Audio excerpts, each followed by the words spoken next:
Right. Hello, everybody.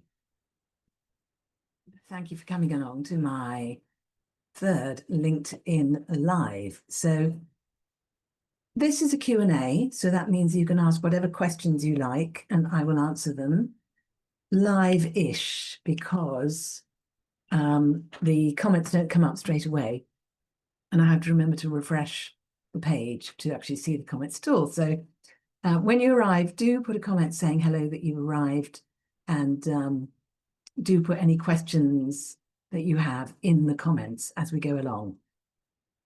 And this can be quite good, you know, if you're somebody who's thinking of working with a coach and you're kind of exploring that idea, it can be quite good to go on, I'm a coach, you know, it can be quite good to go on a coach's live and ask them the questions that you might ask somebody if you're considering working with them or if you're considering working with somebody else. It's quite a good thing to do because on a live, the coach has to answer you in the moment. They have to give you whatever they come up with in that moment. And being on a LinkedIn live adds a certain amount of pressure because of the nature of it. You know, all the tech steps you have to take on the way to get it to happen, the fact you don't know who's actually watching or not, you don't know whether you're going to get comments or not, you don't know, you know, there's a lot you don't know, it's not in your control. So in this case, it's not in my control. So that puts me or anyone else holding these lives into a slightly more vulnerable place. So I feel slightly vulnerable when I do these lives. And that's actually one of the reasons I do them. It's very good for me to put myself into vulnerable places. It's good for me, it's character building, but it also helps me to have the right kind of empathy and flexibility when I'm working with clients. So this isn't really about me, but that's just something to let you know at the beginning. So if you are somebody who's thinking about looking for a coach or considering working with a coach, going on my lives or their lives or anybody's lives and taking the opportunity to ask questions is a really good way to check out what's out there, how people are responding in the moment in that live situation, and to get a sense of whether that person feels like a good fit for you. So I highly recommend doing that. If you're watching this later on, and then you see me say what I've just said, really do check that out. It doesn't take an awful lot of time to do it. And it's a very useful thing to do. I've done it myself when I've been thinking of working with a coach. I've used it as a bit of research. So what I'm going to do today is I'm going to, every now and again, you'll see that my eyes have gone elsewhere and it means I'm just refreshing the page to see if there's a comment or a question. And there is a comment from my friend Simon, who's gone 2 exclamation marks and a smile. Hello, Simon. Wonderful to see you there. Do you actually have a question for me? Feel free to ask any question you like. I've known Simon a very, very long time, so I'm risking something here. He could ask me something I really don't want to be asked on the live. So yeah, thank you, Simon. So while I'm waiting for questions to come through on the comments, I've had a few people ask me this past week, Catherine, what have you learned about navigating transitions and turning points in your life? You know, what wisdom have you gained that you can teach us? And whenever I'm asked a question like that, I have a bit of a, it's difficult for me because I don't think I've got any wisdom to teach anybody about going through transitions and shifts and changes. My wisdom is not going to be your wisdom. But then I think that, and I think, well, that sounds like a complete and utter cop-out. So that's not very useful. So I think what might actually be more useful is if I share a little bit about some of the transitions and shifts and turning points I've navigated in my life and some of the things I learned from those. And some of them may resonate with you and some of them may not, in which case that could be useful anyway, because if they don't resonate with you, that helps you be more clear about what actually is relevant for you in your search for whatever you're searching for, or maybe you're just passing the time. So something I've reflected on, I was thinking about this, is whenever I've been in a significant transition or turning point, which, for example, the ending of a very significant relationship, or the ending of a work cycle where I'm doing a particular type of work and that comes to an end. And then there's what's going to happen next. So those are two concrete examples for me. Something I've found is whenever those occasions occur, there's a part of me that wants to resist and avoid the fact of the change. And there's a number of different ways that I have practiced avoiding and resisting the actual fact that I'm in this place of change. So one of them is if I talk about the ending of a significant relationship. So this significant relationship, we were working together some of the time, we were living together, we had a lot of the same friends, and it was, a very important relationship. I wanted it to continue, he didn't, and it came to an end. So I actually resisted being in that place because I did not like how I felt. I felt really distraught, desperate, upset, terrified, angry, disappointed, all kinds of feelings. So how I resisted and avoided that was by distracting myself from it and running off and traveling all over the world, flirting outrageously with people, having some flings here and there. And none of that is wrong. There's nothing wrong with any of that activity. But the reason I was doing it was the problem. I was doing it to run away from the feelings I was having in my body and in my heart.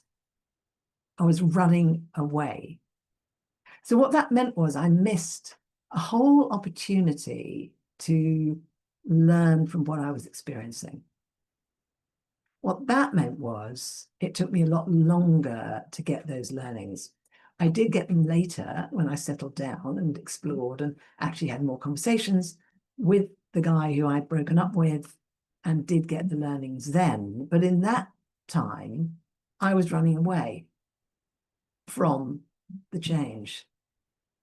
The other example of me moving on from a particular working situation was when I stopped doing the corporate executive coaching.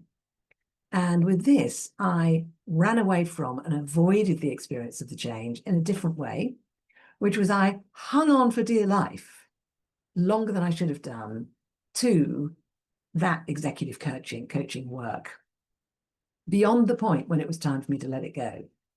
So I actually resisted letting it go. It was the opposite of running away. It was staying stuck within it.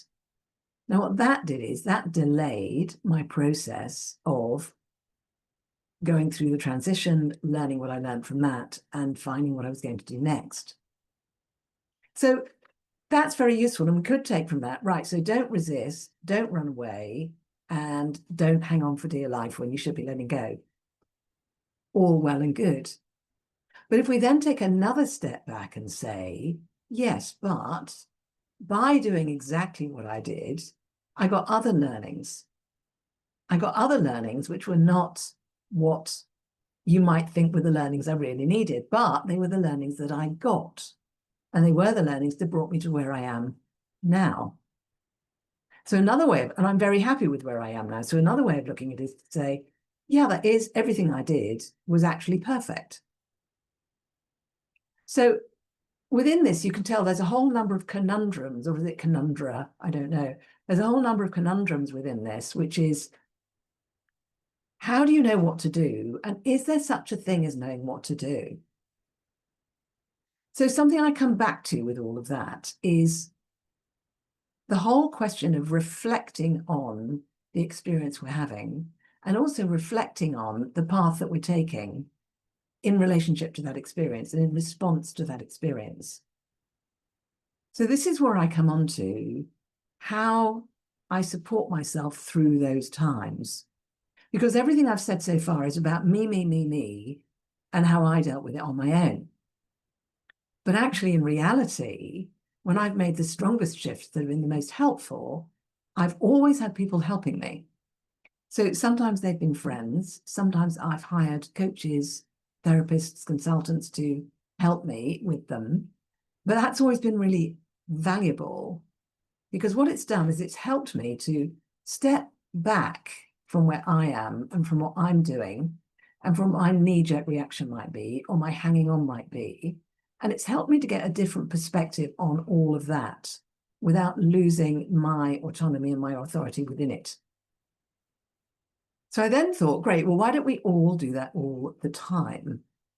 And I think it's to do with a couple of very real risks, which again, people ask me these questions all the time, and they share with me these thoughts and feelings all the time, which is this feeling of risk in relationship to asking somebody to help.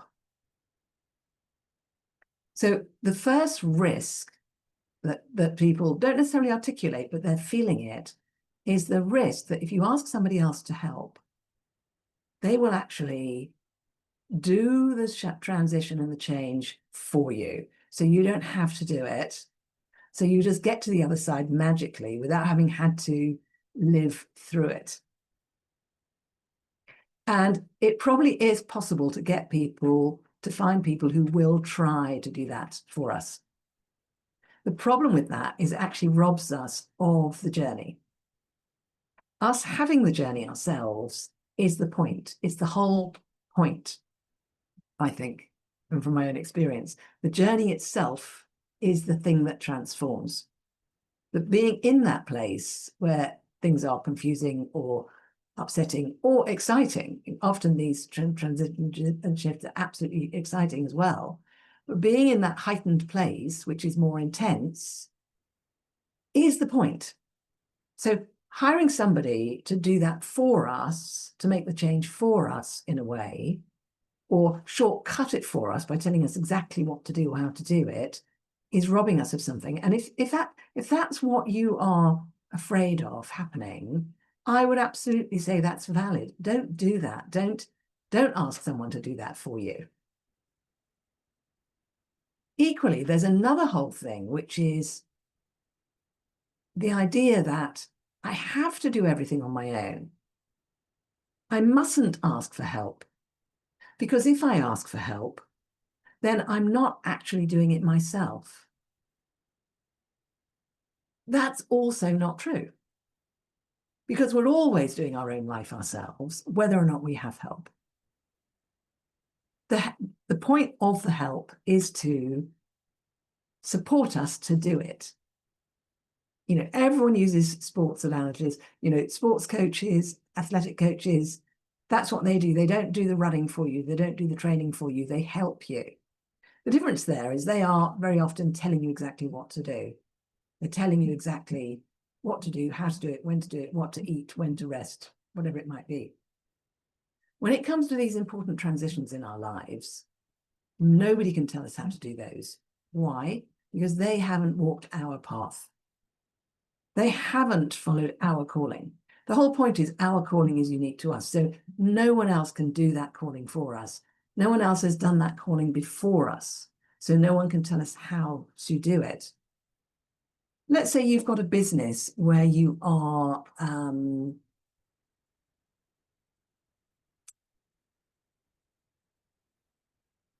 helping people to bring spirituality into their leadership. Let's say all your clients are senior corporate leaders, and what they want you to do is help them bring spirituality into the way they do their leadership. Let's say the reason you're very good at that is because you personally were a very senior corporate leader and you brought spirituality into your leadership. And you did that 10 or 20 years ago, and you did it for quite some time. It was very successful. You've learned an enormous amount about the journey. Now you've got clients who want to do a similar journey. You know probably that how you did your journey is not how they are going to do their journey, not how they should do their journey.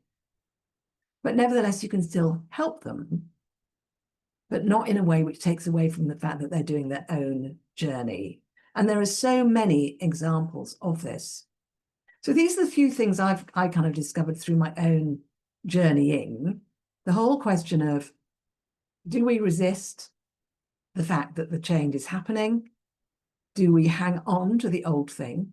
Do we run away from the change or run away from the old thing too quickly? Do we try to get somebody else to actually take over and do the journey for us and rob ourselves of that particular experience? Or do we completely resist getting any help whatsoever for fear that we will be pushed down a path which isn't right? Because our unique path cannot be dictated or actually specified by anybody else. So I'm going to pause for a second and refresh the page and see if there are any questions emerging.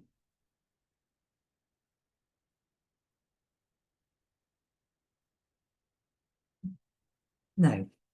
Excellent. So if I continue in the same vein, something else people have asked me in relationship to this is, what have you done to support yourself, Catherine, when you're going through one of these particular situations where it's a significant turning point, it's a change. It may be a strong growth phase, there may be an ending and a new beginning, there may be an ending and a long period of kind of fallow period.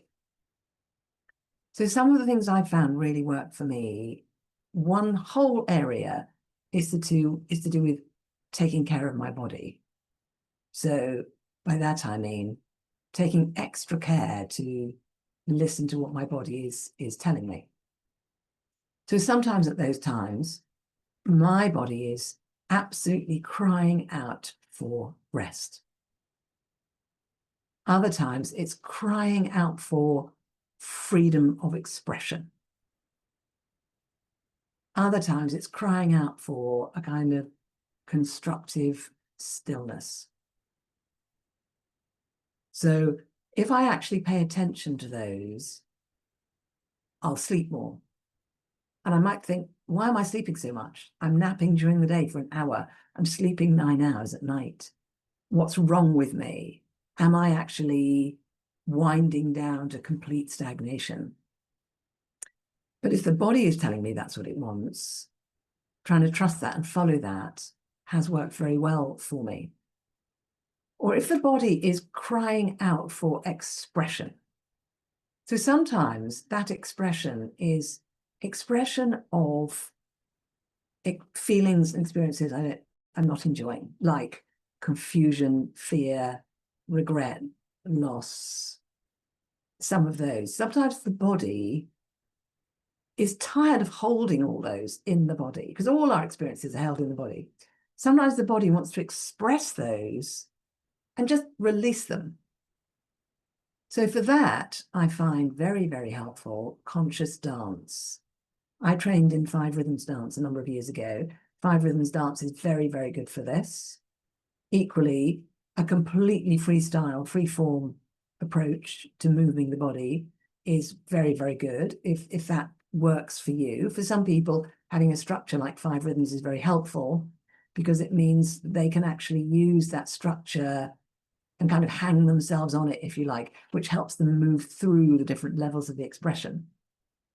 For some people, like me at this point in my life, I do better with the just let it do whatever it wants to do situation, which might mean, if we go to the 5 Rhythms model, it might mean I'm just in the one rhythm for the whole time, or it might mean I'm jumping around between them. But what that does is that frees the energy, it liberates me quite a bit, and it helps to metabolize the experience without having to think it through or come up with decisions or resolutions or do anything about it or do anything with it. If the body is asking me and begging me for a kind of constructive stillness, that's what I've found, that something like yin yoga is incredibly helpful if you can find the right teacher. Because not all yoga teachers can actually do yin yoga properly. A lot of them will stay in that particular mode of, right, see if you can stretch further, which is not what yin yoga is about. You know, yin yang, yin is the receptive, the more passive. It's about dropping into a shape or a pose, breathing into it and actually relaxing into it, not stretching further. Now that's very, very good for me, partly because of how it releases tension in the body, but also because it helps train my mind to stop trying to find the answer, stop trying to find the solution, let go, be in that place of stillness, feel the feelings of irritation, frustration, excitement, urgency, any of those feelings which might be driving me to take action, but just be there and allow the release of tension in the body to help release the tension in my mind. So those are some things I've found very, very helpful when I'm going through these difficult transitions or challenging or exciting transitions. I keep emphasizing that they can be exciting because I think very often, a client said to me once, Catherine, I've understood people fear change. And I said, I really think that's a oversimplification of the matter. I don't think people fear change. I think people fear what they think could be on the other side of the change. They fear that the idea that something awful will result from the change. I think that's where the fear tends to lie. So if we're actually thinking, oh, I'm in this transition, I'm fearing what could be on this either side of it, yeah, that could be the case. But equally, we could just as easily be feeling that a change is happening and be very excited about what could be on the other side. So being with which feeling we've got in relationship to the shift we're making or the transition or the turning point is very, very important. If we're in a state of fear, that's the thing to embrace and explore. If we're in a state of excitement, that's the thing to embrace and explore as well.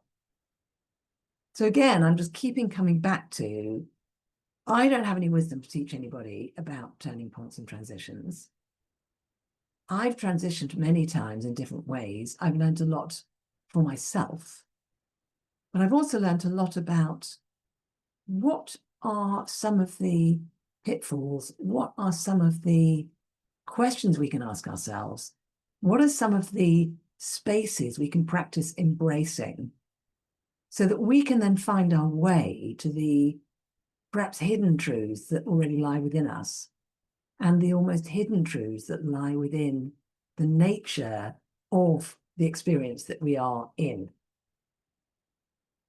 So what tends to happen when I'm in conversations with clients is in those moments where they find those truths, they find those insights, the way they say it and what they say is always something completely unexpected to them and also to me, because it's something that's come from their own inner depths. And that's very, very exciting. So the thing I always say to clients when we're starting to work together, and I will say to you now, is the fact you are in a place of change and transition, or perhaps about to enter into a place of change or transition, even if it feels like stagnation, is the most exciting place to be. And the thing to keep in mind is that what's on the other side of it could be something absolutely amazing and something that only you have the talent and the capability and the possibility of experiencing. And that in that place, what you will be contributing to people you love, people you're working with, to the world, could be even more amazing than what you're doing now. And it could be something that you would never, ever have thought of. So what that means is the more you can open up to what you're experiencing, to the possibilities that will start to emerge, to all of the feelings, all of the thoughts, all of the experiences around it, and I include within that your own resistance. Embrace your resistance as well as embracing your openness. Because otherwise we can get into a loop of resisting our resisting of our resisting of our resistance. And then we get completely tied in knots and highly, highly stressed and not in a good way. So that's the thing. I would say that's the most important gift for us when we're in these moments, which is to remember that infinite possibility of where it is that we could be going. And to remember that the way to get to that place is a path we have not trodden before. It is new, it is different. Why? Because if it was the same, it would just be going to the same place we've been before. And the other part of that gift is to remember that we've already done this multiple times across our lives. If we look back, we can see we've done this multiple times. And most times we've done it, we've been helped by a friend, by someone who we're paying to help us, or even just by spirit, cosmic goodwill, God, universe, call it what you like. It's natural. It's how we do us. It's how we do our growth. And it's very exciting, very, very beautiful. So thank you very much for watching this. Do send me your questions. Do send me any feedback. I always love feedback. I don't always love feedback, but I always appreciate feedback. Do send me feedback. Do send me questions. And if you're just watching this, you didn't actually attend at the time, do come and join in a couple of weeks' time. They're going to be on Thursdays from now on. This one's on a Wednesday. Thursday afternoons at 4 o'clock UK time, 11 a.m. Eastern Standard Time. So do come and join me. Thank you again. Have a wonderful day or evening, wherever you are in the world. Bye for now.